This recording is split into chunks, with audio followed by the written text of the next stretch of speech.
Okay guys, I'm going to do a quick video on how to remove the drive gear off of a motor plate without bending and or breaking your actual motor plate itself.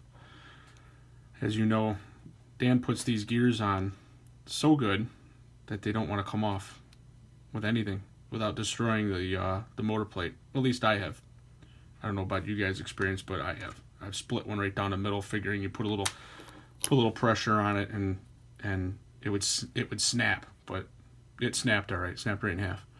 There's been some questions that I've had regarding the tjets motor plate fitting in the RT gear. As you can see, it fits. It's a little snug, but it fits in there. All right.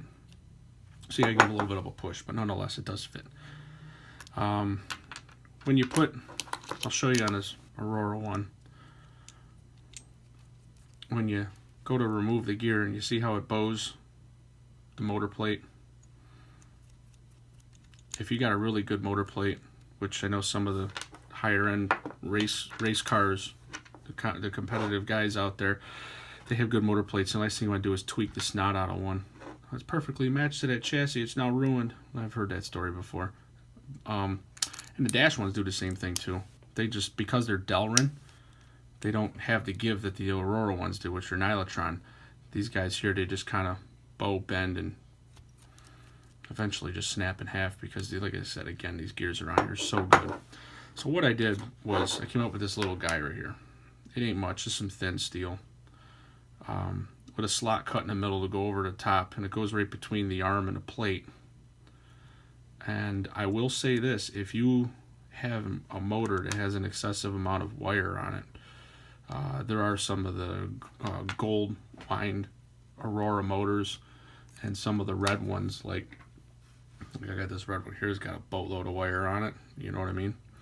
It might touch, in fact it probably has touched a few of them, so just be mindful when you use this tool. But it does slide right in, and I've cut this stupid thing so that it actually fits just like that. And you can see it still spins, and then it sets on the plate like that.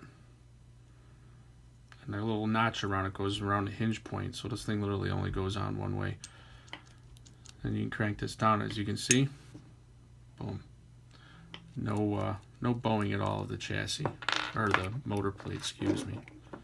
You can take it all out. The dash one will, now the motor plate in question, the more difficult one. Those Aurora ones are easy, those things pop right off. I set that guy in there like that. A little squeeze, make sure it's seated correctly. And then you can see the amount of pressure, but it popped right off. It took a lot of force, man. Without this little plate on here, the guy would have pretty much broke the motor plate. And yes, it does destroy the little spacer that is in there.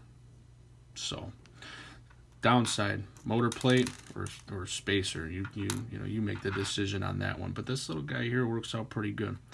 I will be making these. I have them for sale.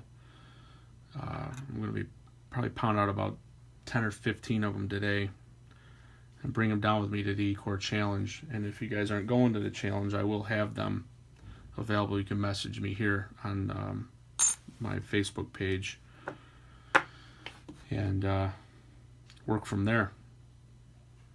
I hope you guys enjoy it. Hopefully it's helpful for you, and I'll talk to you later.